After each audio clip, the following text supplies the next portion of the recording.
Assalamualaikum warahmatullahi wabarakatuh. Kami dari kelompok 2 akan mempresentasikan hasil diskusi dari kelompok kami, yaitu tentang perbedaan bank syariah dan bank konvensional.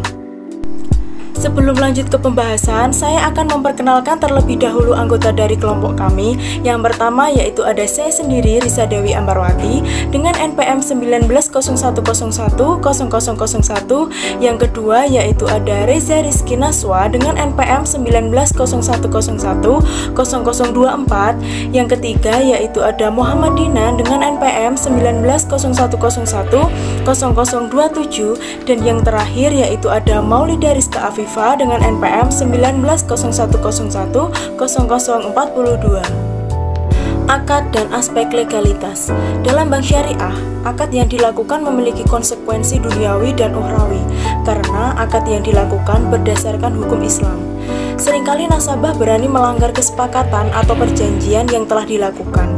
Bila hukum itu hanya berdasarkan hukum positif belaka, tapi tidak demikian bila perjanjian tersebut memiliki pertanggungjawaban hingga yaumil qiyamah nanti. Setiap akad dalam perbankan syariah, baik dalam hal barang, pelaku transaksi maupun ketentuan lainnya, harus memenuhi ketentuan akad seperti hal-hal berikut. Yang pertama yaitu ada rukun, seperti penjual, pembeli, barang, harga, akad, atau ijab kabul. Yang kedua yaitu syarat, barang dan jasa harus halal, sehingga transaksi atas barang dan jasa seperti syarat sebagai berikut. Yang haram menjadi batal demi hukum syariah. Tempat penyerahan atau delivery harus jelas, karena akan berdampak pada harga barang dan jasa harus jelas. Pada biaya transportasi, barang yang ditransaksikan harus sepenuhnya dalam kepemilikan. Tidak boleh menjual sesuatu yang belum dimiliki atau dikuasai seperti yang terjadi pada transaksi short sale dalam pasar modal. Lembaga penyelesaian sengketa. Berbeda dengan perbankan konvensional, jika pada perbankan syariah terdapat perbedaan atau perselisihan antara bank dan nasabahnya, kedua belah pihak tidak menyelesaikannya di peradilan negeri, tetapi menyelesaikannya sesuai tata cara dan hukum materi syariah. Lembaga yang mengatur materi atau berdasarkan prinsip syariah di Indonesia dikenal dengan nama Badan Arbitrase Muamalah Indonesia atau BAMU, yang didirikan secara bersama oleh Kejaksaan Agung Republik Indonesia dan Majelis Ulama Indonesia.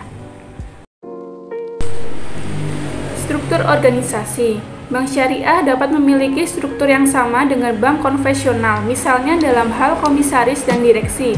Tetapi unsur yang membedakan antara bank syariah dan bank konvensional adalah keharusan adanya Dewan Pengawas Syariah yang bertugas mengawasi operasional bank dan produk-produknya agar sesuai dengan garis-garis syariah. Dewan Pengawas Syariah biasanya diletakkan pada posisi setingkat Dewan Komisaris pada setiap bank. Hal ini untuk menjamin efektivitas dari setiap opini yang diberikan oleh Dewan Pengawas Syariah. Karena itu, biasanya penetapan anggota Dewan Pengawas Syariah dilakukan oleh rapat umum pemegang saham, setelah para anggota Dewan Pengawas Syariah itu mendapat rekomendasi dari Dewan Syariah Nasional. Selanjutnya, ada Dewan Pengawasan Syariah atau DPS. Peran utama para ulama dalam Dewan Pengawasan Syariah adalah mengawasi operasional bank sehari-hari agar sesuai dengan ketentuan-ketentuan syariah. Tugas lain dari Dewan Pengawasan Syariah adalah meneliti dan membuat rekomendasi produk baru dari bank yang diawasinya. Kemudian, ada Dewan Syariah Nasional atau DSN. Dewan Syariah Nasional dibentuk pada tahun 1997 dan merupakan hasil rekomendasi Lokakarya Raksadana Syariah pada bulan Juli di tahun yang sama. Fungsi utama Dewan Syariah Nasional adalah mengawasi produk-produk lembaga keuangan syariah agar sesuai dengan syariah Islam. Dewan ini bukan hanya mengawasi bank syariah, tapi juga lembaga-lembaga lain seperti asuransi, reksadana, modal ventura, dan lain-lain. Selanjutnya, bisnis dan usaha yang dibiayai. Dalam perbankan syariah, suatu pembiayaan tidak akan disetujui sebelum dipastikannya beberapa hal pokok, yang diantaranya sebagai berikut.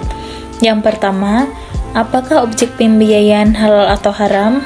Kedua, apakah proyek menimbulkan kemudaratan untuk masyarakat? Ketiga, apakah proyek berkaitan dengan perbuatan mesum atau asusila? Keempat, apakah proyek berkaitan dengan perjudian? Kelima, apakah usaha itu berkaitan dengan industri senjata yang ilegal atau berorientasi pada pengembangan senjata pembunuhan massal? Dan keenam, apakah proyek dapat merugikan syiar Islam baik secara langsung maupun tidak langsung?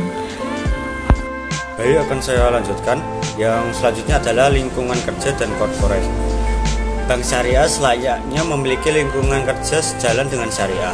Dalam hal etika misalnya sifat amanah dan sidik harus melandasi setiap karyawan sehingga tercermin integritas eksekutif muslim yang baik. Karyawan bank syariah harus skillful dan profesional atau fatanah dan mampu melakukan tugas secara teamwork di mana informasi merata di seluruh fungsional organisasi atau tablik. Demikian pula dalam hal reward dan punishment diperlukan prinsip keadilan yang sesuai dengan syariah. Selanjutnya adalah perbandingan bank syariah dan bank konvensional.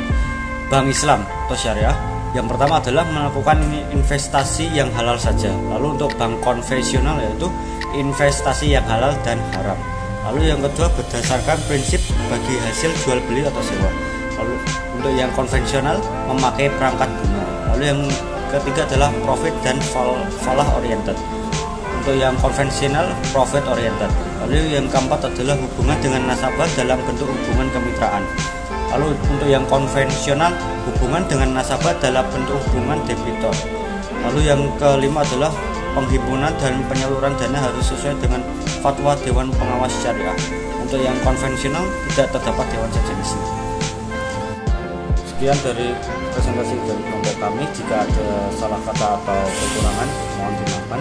Wassalamualaikum warahmatullahi wabarakatuh.